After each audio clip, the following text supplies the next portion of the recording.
Irmão, seguinte, eu já tentei começar esse vídeo aqui de várias formas diferentes, mas como eu quero falar um monte de coisa nesse vídeo aqui, e eu acho que não vai dar tempo, eu vou só começar esse vídeo o mais rápido possível. Eu tô aqui pra poder falar sobre o final de Boku no Hero mais uma vez, porque depois de praticamente um mês que essa história acabou, acho que já virou praticamente um consenso geral das pessoas que muita gente não gostou da história. E eu juro que desde que Boku no Hero acabou, cara, eu assisto todo vídeo que alguma pessoa faz sobre o final desse bagulho aqui, querendo saber a opinião das pessoas e tudo mais, e vendo algumas pessoas discutindo, gente que gostou, que é tipo 1% do público, basicamente. Pessoas que não gostaram do final. E eu sempre tô tentando entender um pouco sobre pessoas que gostaram e não gostaram da história. E eu acho que depois de um tempo, eu cheguei a uma conclusão bastante interessante do porquê a construção do final de Boku no Hero desagradou muitas pessoas. Mas enfim, não esquece de se inscrever no canal, por sinal, e de pegar uma pipoquinha aqui, porque é sobre isso que a gente vai falar hoje. Enfim, senta aí e vamos lá. Vem comigo. Caso você não assista o meu canal, por sinal, vou avisar pra vocês aqui que eu já fiz um outro vídeo falando sobre o final de Boku no Hero, onde eu falei um pouco mais especificamente sobre cada detalhe que a gente teve no último capítulo e tal. Então, como esse vídeo é pra falar sobre outra coisa, só um recap rápido. O que a gente teve no último capítulo de Boku no Hero? Tivemos o famoso time skip de 8 anos, que os personagens continuaram exatamente com o mesmo rosto. Midoriya virou adulto e se tornou um professor da próxima geração de heróis da UA. Continuou sua vida meio triste e melancólica, adulta, depois de não ver mais os seus amigos, depois que ele ficou mais velho. Não teve nenhuma finalização de relacionamento, nada de muito impactante ali no final. E nas últimas 3 páginas vimos que Midoriya não finalizou sua história como só sendo um professor, porque os amigos dele financiaram uma roupinha de super-herói meio Homem de Ferro pra ele, que fez com que ele pudesse voltar a ser um super-herói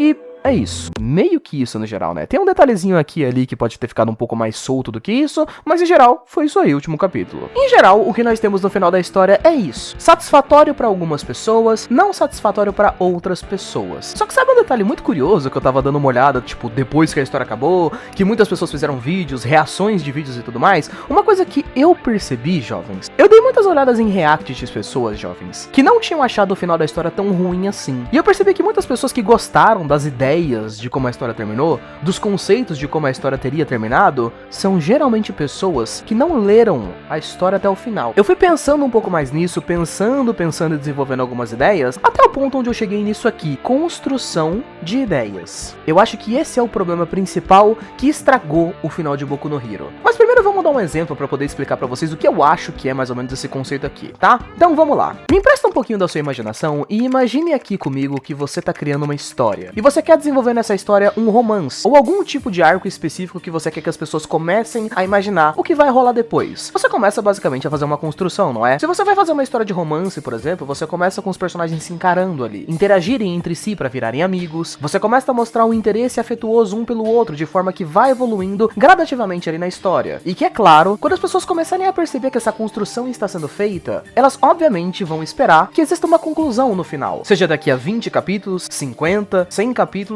ou no final da história. As pessoas esperam que quando você tá assistindo uma construção de alguma coisa, essa construção no final de tudo seja satisfatória. Agora para pra poder pensar nisso em específico e vamos voltar pros últimos capítulos e pro final de Boku no Hero. Como por exemplo pro personagem Midoriya. Desde o primeiro capítulo a gente sabe que o Midoriya sempre foi meio que o nerd de heróis, né? Ele carregava inúmeros cadernos anotando individualidade de super-heróis que ele gostava, como funcionavam os poderes, os detalhes dos poderes e tudo mais. Então a gente pode dizer que sempre o Midoriya foi um nerd de super-heróis. Terminar a história como um professor treinando a próxima geração, sendo um cara que iria ajudar os próximos heróis a se formarem e tudo mais, não soa como algo muito ruim, não é mesmo? Afinal de contas, o próprio All Might hoje em dia também é um professor. Então por que exatamente essa ideia ficou zoada na história? Se a gente parar pra pensar, é justamente por conta da conclusão dela, e de como ela foi sendo construída pra ser uma coisa, e no final virou outra parada totalmente diferente. Desde o primeiro capítulo, o que a gente tem no Midoriya? A gente tem um cara que tá treinando pra poder ser um herói profissional. Ele recebe a individualidade do All Might, ele treina mais, ele luta, pra no final das contas nós não termos exatamente uma sensação de que ele recebeu algum tipo de reconhecimento por aquilo. Quando Midoriya se torna um professor, parece que todos os últimos 400 e poucos capítulos do mangá foram apagados. Nós até temos algum tipo de reconhecimento pra ele dentro do último capítulo da história, mas não parece. All Might, por exemplo, mesmo depois de muito tempo já estando aposentado, ele tem uma estátua que aparece no capítulo. Midoriya não.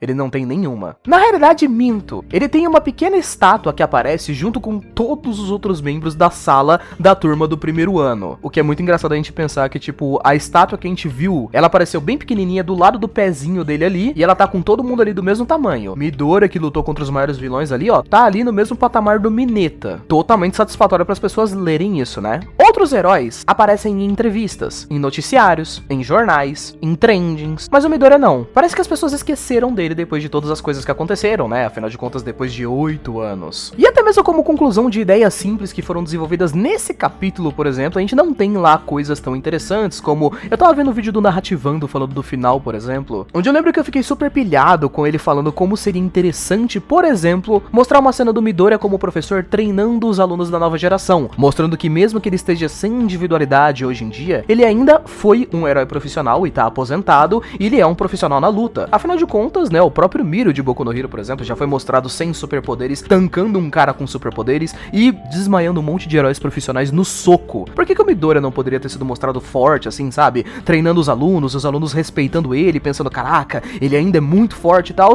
mas não, a gente meio que só viu ele anotando umas coisas nos papéis e conversando com outro professor. Sem estátua, sem entrevistas, sem pessoas em volta reconhecendo ele como uma figura histórica que salvou o mundo, sem grandes citações, sem aparições em livros, sem alunos ficando impressionados por ele ser o grande professor, fica difícil de dizer que é uma conclusão satisfatória o Midoriya ter se tornado professor a esse ponto. É justamente isso que eu tinha falado pra vocês. Lembram que eu tinha falado um pouco no começo da ideia da construção, que não eram as ideias que tinham sido colocadas aqui no final de Boku no Hero, que eram ideias ruins, mas necessariamente falando, era a forma como as coisas foram feitas? Midoriya ter terminado a história como um professor seria algo relacionado a toda a nova filosofia que o criador de Boku no Hero tentou colocar agora na história. Óbvio que ele começou a sua história com uma visão, ele queria que o Midoriya fosse um grande herói, o maior dos heróis e tudo mais. No entanto, a gente sabe que conforme a história vai avançando, ela começou a tentar passar uma mensagem de que todo mundo pode ser um super-herói, de que todos podem ajudar e tudo mais, sabe? Ela tentou passar a ideia de eu virei o maior herói pra nós viramos os maiores heróis. Eu não acho que essa transição de ideias chegou a funcionar bem na história. É mais ou menos parecida com um filme que eu conheço chamado Viagem de Chihiro, que é tipo um filme sobre uma menininha que viaja pra um mundo completamente maluco, onde nesse mundo ela tem várias aventuras e tudo mais, só que quando passa essa aventura, ela meio que volta pra casa e continua vivendo a vida normal dela como se nada tivesse acontecido. Eu tenho exatamente essa sensação com Boku no Hero, sabe? Tipo, o Midoriya ganhou poderes, e aí ele começou a viver histórias incríveis enquanto ele era um super-herói maneiro e tal. Ele tava caminhando pra ser o maior super-herói, e as coisas vão ficando maiores e maiores e maiores e tal,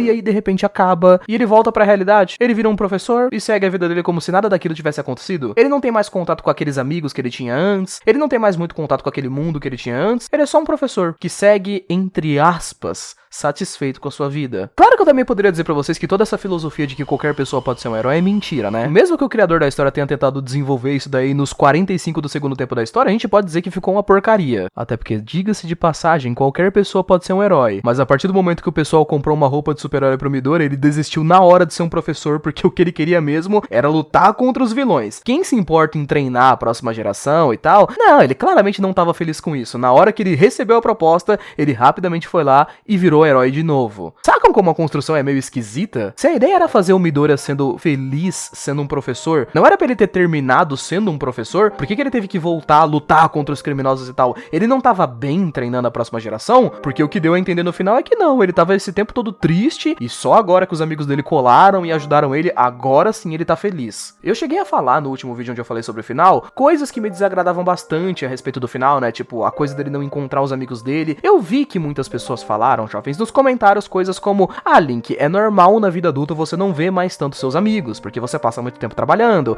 Eu mesmo trabalho, por exemplo, e mal vejo minha família, mal vejo meus pais e tudo mais, e eu entendo isso. Mas, novamente, eu acho que foi muito mais uma ideia que poderia ter soado legal do que uma coisa que realmente ficou interessante no capítulo. Como eu tinha falado pra vocês, quando você começa uma construção na sua história, as pessoas esperam que você vá pra algum lugar com isso. Eu vou falar pra vocês que, genuinamente, eu não sou o cara que mais ficou decepcionado com algumas coisas aqui ali no final, que eu vi que outras pessoas ficaram decepcionados. Pode soar o mais clichê possível, mas eu fui o cara que ficou muito triste porque no final da história não teve chip concluído. E eu não tô nem aí pras pessoas que vão pensar sobre: ah, cara, pra história terminar legal, o personagem não precisa terminar com alguém, etc, etc. Nem tudo é sobre os chips, mas eu ainda acredito na ideia do que eu tô falando aqui no vídeo, gente. Personagem da Uraraka, por exemplo, que era o meu personagem favorito. Eu achei muito legal ela ter terminado como uma heroína profissional. Achei muito mais legal também ela ter aparecido numa notícia de TV lá, falando que ela tinha aberto todo um conceito ali sobre pessoas que tinham tinham individualidades problemáticas, ela abriu um centro de ajuda com o dinheiro que ela rendeu, isso é muito massa. Mas eu ainda acredito na ideia de que se o autor começa a porcaria da história dele, entregando um monte de fanservice de que o personagem gostava do Midoriya, não sei o que, Uraraka e Midoriya vão se encostar no mesmo ambiente, eles vão ficar vermelhos, eles vão respirar no mesmo lugar, eles vão ficar sem assunto, vão ficar corados, não sei o que, a gente vai crescendo a história inteira, trabalhando essa ideia de que eles se gostam, e você pensando que isso vai chegar em algum ponto, e aí no final nada acontece. A Uraraka até aparece no último capítulo da história, mas ela aparece sozinha. Midoriya até aparece no último capítulo, mas ele aparece sozinho. Não precisava ser ruim, bastava uma página, cara. As páginas que o autor gastou pra poder fazer o bagulho ser ruim, ele podia ter gastado as mesmas pra poder fazer ser bom, sabe? Imagina só uma página específica do Midoriya adulto e a Uraraka. Mostrava eles almoçando ou jantando em algum lugar, por exemplo. Eles estão lá conversando numa boa, Uraraka pergunta como é que estão os alunos ali na escola, Midoriya pergunta pra ela como é que tá o trabalho com o heroísmo e tudo mais. Eles falam sobre algumas coisinhas aqui e ali, e aí você termina essa única página, por exemplo, que poderia existir, mostrando um foco na mãozinha deles. E aí você mostra que eles estão com uma aliança, por exemplo, ou mostra que eles estão morando na mesma casa. Detalhes simples. Bastava 1, 2 páginas pra poder finalizar o casal. Podia ter sido feito da forma mais sutil de todas. Mas pô, se o cara praticamente prometeu a história inteira, ficou tanto tempo assim desenvolvendo, por que diabos não entregou no final? Por que exatamente eu li os personagens se aproximando durante a história inteira e fiquei acompanhando muito tempo pensando que ia dar em alguma coisa, se o final ia ser meh? Fiquem aberto aí, talvez eles tenham terminado juntos, talvez não. Como eu disse pra vocês, em todos os outros pontos, Midoriya professor é uma ideia ruim? Não é. Só que a forma como foi feita foi uma bosta. Se o Midoriya tava bem em ter terminado como professor, então por que diabos ele não terminou como a porcaria de um professor? Se ele ia terminar como um super-herói, não era mais fácil fazer um último capítulo inteiro mostrando que ele tava tentando voltar a ser um super-herói de algum jeito? Ou então mostrando os amigos dele trabalhando pra poder comprar a porcaria da roupa? Ou alguma coisa do tipo? Por que diabos mostrar o Midoriya andando por aí triste, fazendo uma narração que ele tava solitário? Que ele não via mais os amigos dele? Nossa, que final bad, sabe? Parece que genuinamente foi só pra poder desmerecer o finalzinho da história. Eu entendo o valor de um personagem aposentado, só que eu entendo esse valor quando a bosta do personagem tá feliz, quando ele aceita a história dele. Eu gosto, por exemplo, de Dragon Ball, que vai trabalhar o Gohan, vamos supor, que é o cara que ele vai se retirar dos combates pra poder ter uma família e ficar feliz. Eu gosto do final de Full Metal, por exemplo, onde os personagens vão se retirar de toda aquela coisa de combate pra poderem viver as suas vidas normais e tranquilos, porque eles não precisam mais lutar. Eu não gosto de Boku no Hero no seu final, porque o Midoriya queria lutar, mas ele não podia. É quase como se ele tivesse sido forçado a crescer e tivesse vivido uma vida de CLT ruim. Como eu disse pra vocês, não é que de fato tenha sido ruim. Não é que ele não esteja junto com a Uraraka. Não é que ele não quisesse ser um professor. É que da forma como foi feito, ficou uma bosta. E eu não tenho como defender esse ponto. Enfim, eu espero que esse vídeo aqui tenha exemplificado um pouco melhor as ideias que eu tinha tentado passar no outro vídeo. Juro pra vocês, eu senti que o outro vídeo que eu tinha falado um pouco sobre o final da história tinha ficado um pouquinho seco demais, eu tinha falado as coisas muito rápido, então eu tentei fazer esse vídeo aqui com um pouco mais de argumentos pra poder tentar exemplificar pra vocês porque que eu notei que algumas pessoas não gostaram. Mas de forma geral, e você? O que você achou? Gostou do final? Não gostou do final? Não esquece de colocar aí nos comentários, beleza? Obrigado por ter assistido, beijo, abraço, valeu, falou e até mais. Fui!